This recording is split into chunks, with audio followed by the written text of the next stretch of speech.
I'm Jenny Woods. I'm going to be watching a lash lecture.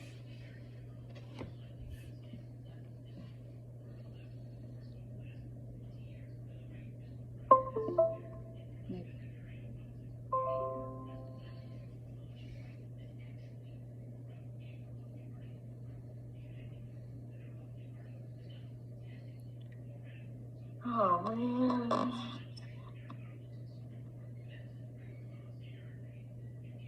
Missing those, or if they have some really tiny, call them eye sets. So things like being close set or wide set, that's what I refer to as an eye set. So when it comes to your lash mapping, there is not a certain amount of spaces that you have to have on your lash mapping. So if you guys have seen those lines that people make on their lash mapping on Instagram, there's not a certain amount of lines that you have to make. Let me get this camera a little bit over so you can see when I draw the things. And can y'all see? Yeah, it's dark enough. But there is one marker that is not dark enough every time I go to paper. There we go. Never cooking. So when it comes to your lash mapping, and I'm gonna just draw one eye so that way it's larger, you guys can see it from a distance, or one eye, one lash mapping. So this is gonna be my inner corner, so I'm gonna put an eye over here. And this is gonna look like a little donut because it's gonna be an O, but I'm gonna still circle it. So morning donuts. When you are lash mapping, what you want to mark off is the farthest lash on the outer corner that you're going to lash. So even if they got some little lashes over here in the corner that go way past this, if you're not going to lash those, don't include that in your lash map. So if you're leaving those out, and this is going to be the farthest lash you're marking, mark that as your farthest lash. Same goes for the inner corners. There are some people that grow lashes all the way down into their tear ducts. You don't have to lash all of that. You can make a decision not to lash that, especially because that can cause irritation in those inner corners. So avoiding that can mean going just a little further out and missing those, or if they have some really tiny, fragile little lashes that you don't want to lash on the inner corners, make that decision, but do make sure that you're not going too far out. But again, mark your inner corners also as your lash mapping. So this will be done either on your under eye covering of your choosing, so that can be on just your plain white, what am I going to call this thing? Under iPad, thank you. So either your under iPad or it can be done right on top of your table. Of course, which one of those is smoother and easier to write on? Under iPad, y'all got the questions. So yes, the under iPad is going to be smoother. It's going to be a lot easier for you guys to write on rather than the tape. But if you did need to tape, it's okay. Just be gentle as you're going across it. I do suggest getting yourself a nice fine point Sharpie for this because they are going to write smoother and they won't smear. Gel pens, y'all know, if y'all have seen me, gel pilot pens, the G2s are my favorites. They do write on them, but a lot of times they smear easily if you go back over them or if you touch the space. Now, see, y'all know, I'm like, yeah, I tried that. It smears. But also, if you can find a Sharpie that's not jet black, that is also great, especially when you're working on your mannequin.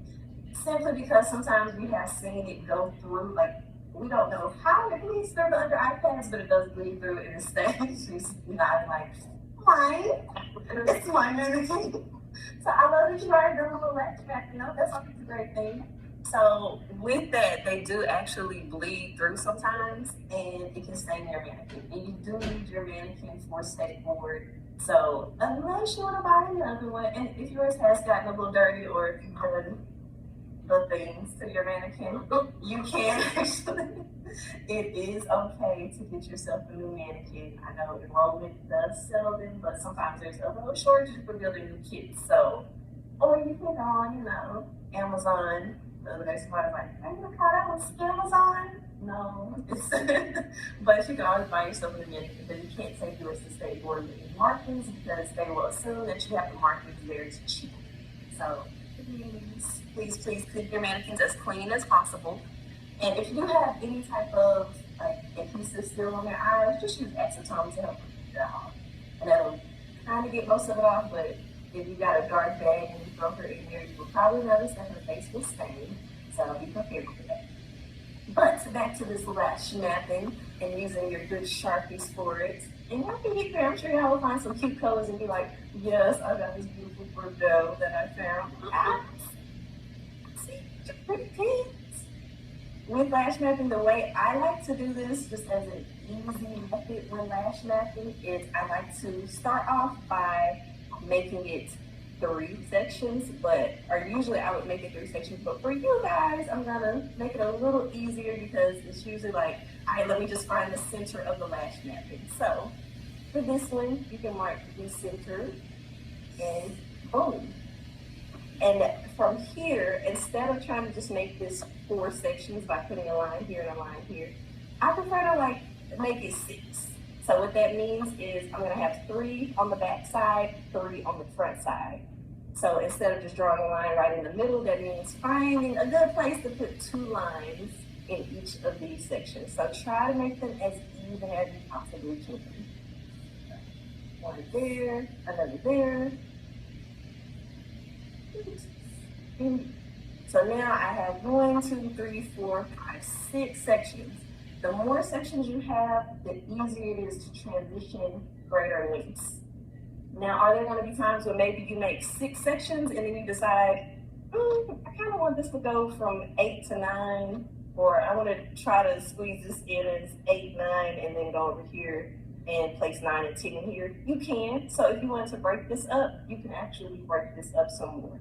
If you want to go through and make each of these a half, and then you have 12 sections, you absolutely can do that.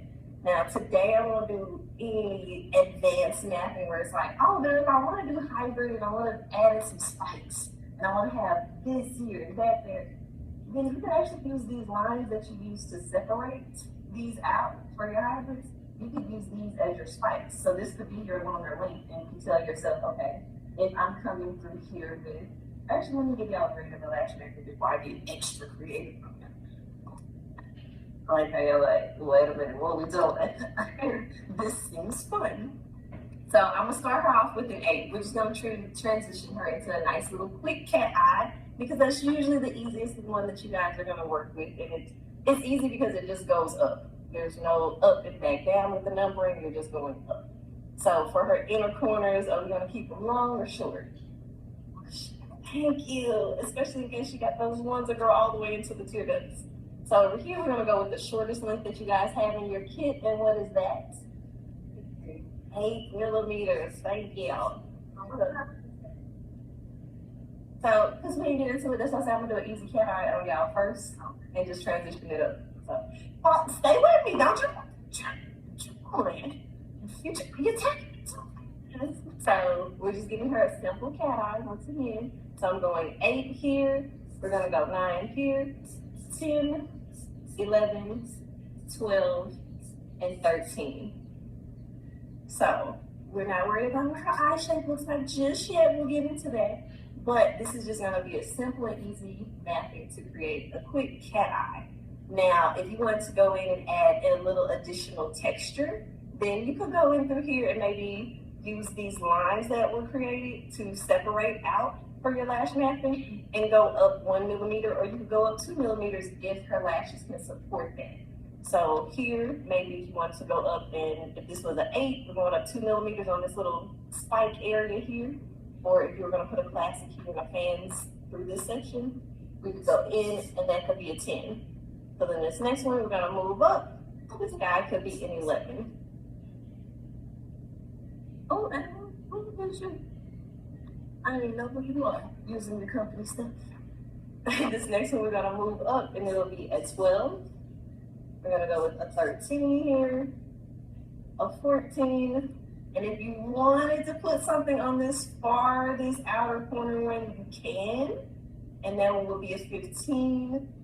I really wouldn't suggest sticking a super long one out on that outer corner, but if you do, this one in this case will be a 15.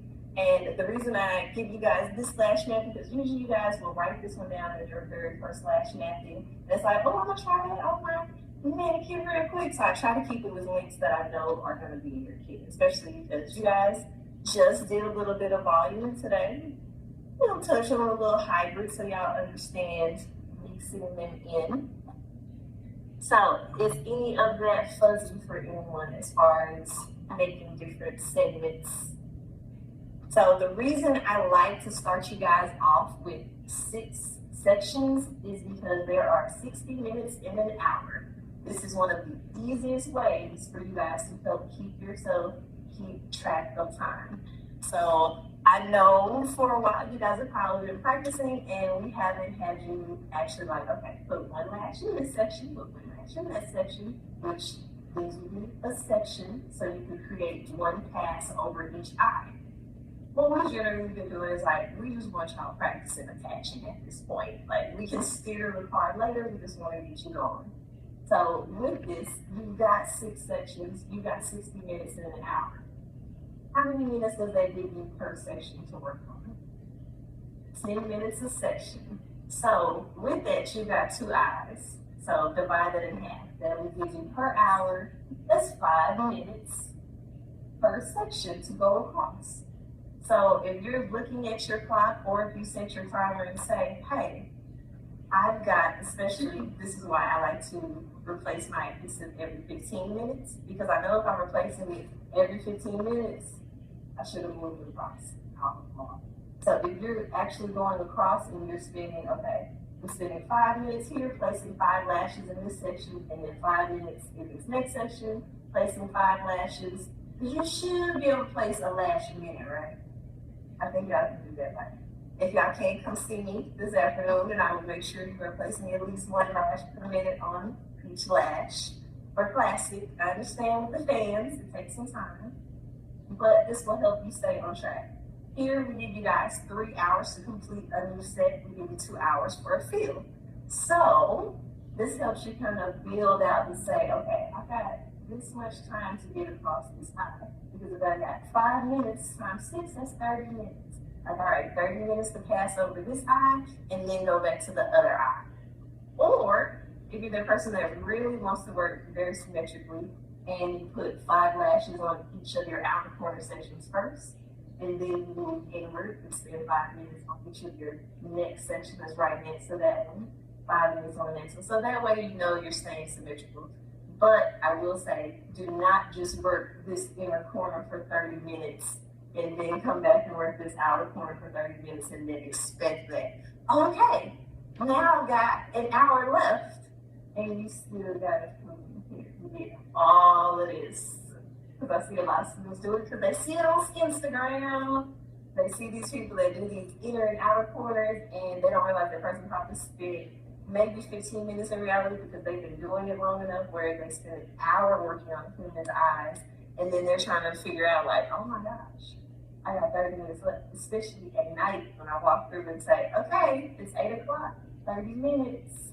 They're like, oh, I can figure this out. And then she ends up looking real sparse in the middle. So, I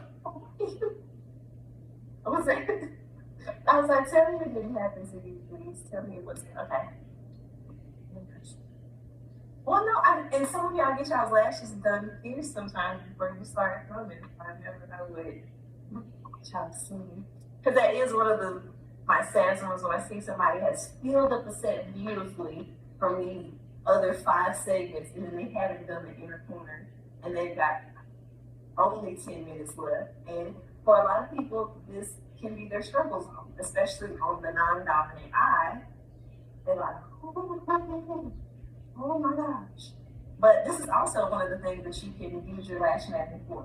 So say you have a space that is what I call your sweet spot, where you can just lash away. And it's like all the lashes are perfect there. You can place them easily. Everything fits like a glove. It's like they just lock into place. For y'all, where is that on the eye for you guys so far? So for her, just the right eye. She's like, the right eye is perfect. Is it outer corners for you guys? Center of the eye? The center of the eye? Okay. So if you start to figure out, because it may be different for everyone. I promise you, it may be different for everyone. Depending on how your hand fits on someone's face and forehead, it can be totally different.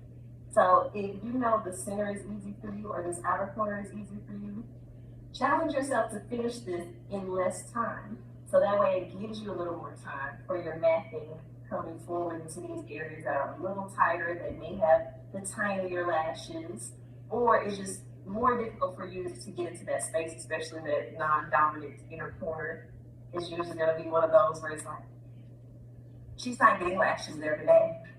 It's like, yes, she is. You just need to take more time. So if you know that, then challenge yourself and say, hey, instead of me spending 5, 10, 15 minutes here, let me try to spend 12 here so that I've got 3 to throw onto this front inner corner and I can really take my time. Because although there's probably less lashes that live here in this front inner corner section, they're usually shorter and tinier. So you're going to need to take a little more time so you can separate and see them and truly isolate really well. Which I know you got some good isolation practice with that double down strip. Yes. Any questions? Was it helpful? Oh, go ahead. Somebody had a. Right now I don't have to look back at the screen. I thought I heard somebody's mic turn on.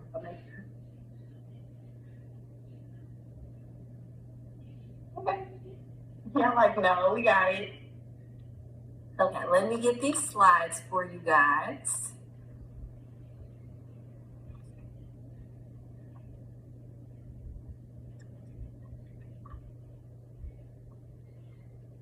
No, week 3. And hopefully everybody's staying on task as far as their, what is it called?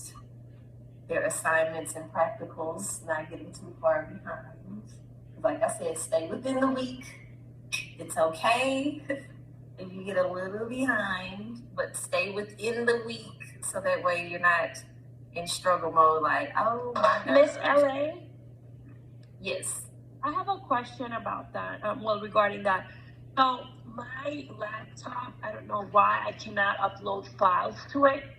So the only alternative that I have is reading out like sanitation versus sterilization and then submitting the videos with the link.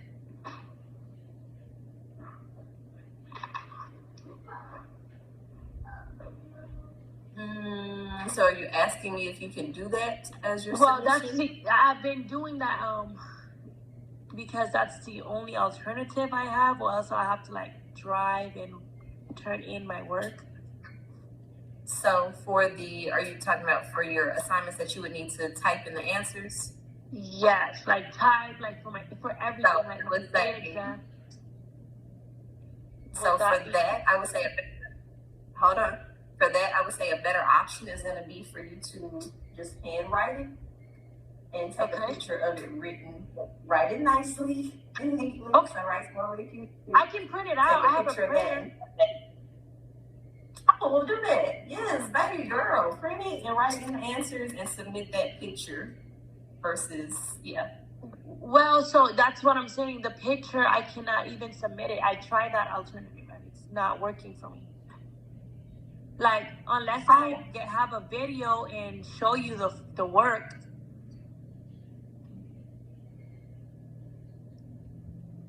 So you can submit a video but not a picture? I can submit a link. That's what I'm saying. I can submit a link from the YouTube. I'm gonna need you. We gotta talk later about that. Yeah, I emailed the afternoon teacher and everything. Okay, then she'll be here soon. I'll see what she has as a resolution for that, because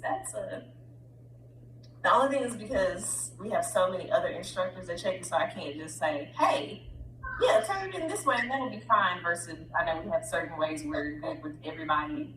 Right. So. No, I understand. Okay then. But yeah.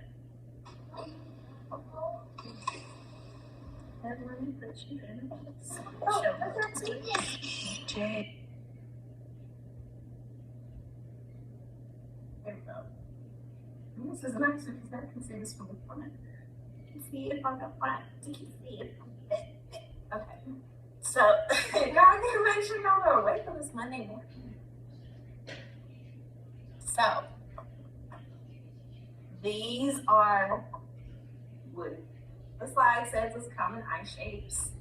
Do know that some of these can exist as more than one on the same person. So, having a deep set eye, but also having a downturned deep set eye. as possible. So deep set, monolid, hooded, almond, downturn, close set, and wide set are a few that we give examples over for today. So, and these are still coming up, I promise, so you don't have to try to speed write to write them all down. So, as far, can you see around the iPad, or do you need to? Wow, cool. Is it out of everybody's way? Okay. Yay. I like this. I like this. You do it? Oh, okay. Because I know some people are like, no, I need to see the slide right now, even though the font is like super tiny on here. So for your deep set eyes, for most people that have a deep set eye, this is going to be like the Angelina Jolie type eye, where the eyeball itself is a little more sunken in, and you're going to notice that the brow is a little bit more prominent. So for them, they actually can get away with a lot of different looks. They're especially, even when you're doing makeup on them, they're the person that you can use one color of eyeshadow and it looks like you did a whole cut crease on them. So it's simply because of the depth of their eye, it creates a whole look. When it's like, I didn't even do that.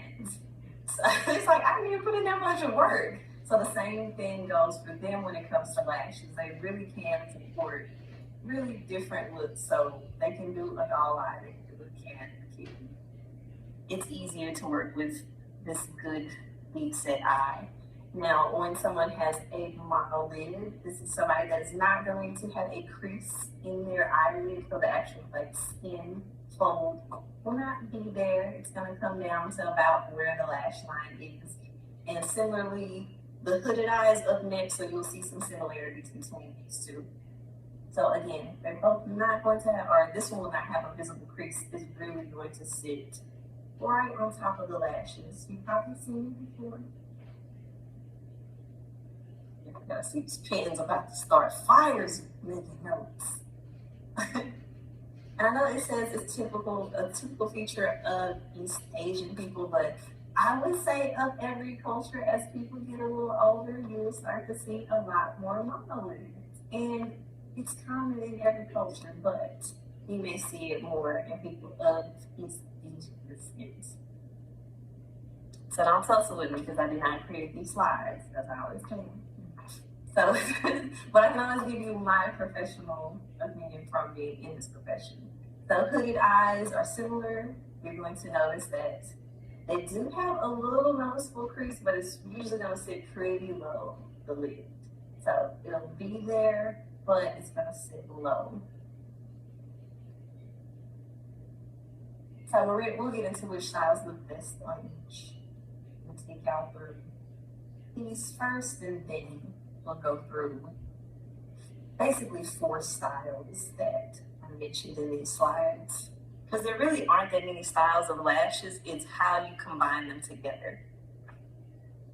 Now the almond eye, my easiest way for those who especially do makeup in any light, the easiest way to think of an almond eye is it is like the oval face shape. It's the easy one to work with. The eye shape is it gives. It really gives no matter what you put on it. So they legit have like a little almondy eye shape. We usually tapers at that outer corner. It's going to be, is it me with the almond eye? I usually have somebody at this point that's like, it's me, I'm almondy. So they do taper at the outer corner. They always taper at the inner corner. They usually have a very sultry look to them. And they usually look pretty awake, but not too alert anyway, just to start. So again, putting almost any type of lash on it is going to be beautiful. They're the person that can get away with it all. The genetic lottery. For your downturned eyes, you're going to notice that the outer corners usually are going to be just as low as the inner corners, or they may actually be lower than the inner corners. So you're going to notice that they're a little more downturned. They already might look slightly sad, so don't make them look sadder. Or like if y'all saw me last week with no makeup, when everybody kept asking, okay, let's not have no eye makeup. I'm just missing my eye makeup, that's all. Like I promise, nobody beat me on my way here, not sad. to be here teaching me. I love this. Now getting into your close set and your wide set eyes. People that have close set eyes, it is usually determined by the amount of space that they have in the middle or the space that they are lacking. So the measurement is usually the width of one of their own eyes. So if you measure the length of their eye from like inner corner to outer corner, if it can fit within that space, that would be about a normal set eye. Now, if they're closer set, they would not be able to fit the width of one of their eyes in between their two eyes. Makes sense? They're just closer together, that's all.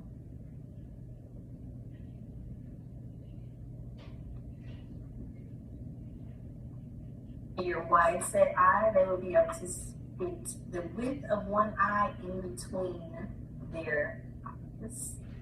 And that will account for your wide set eye.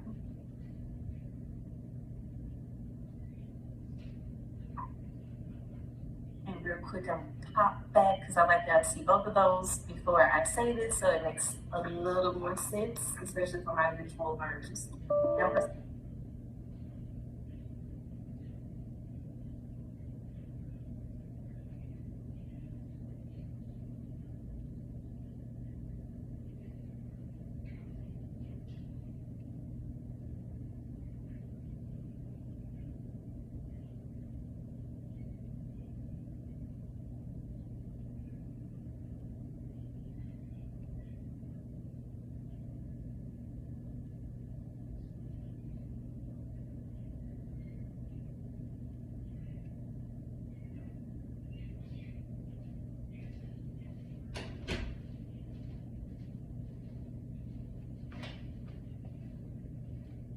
My computer died, so I'm going to get my tablet and then I'll finish watching.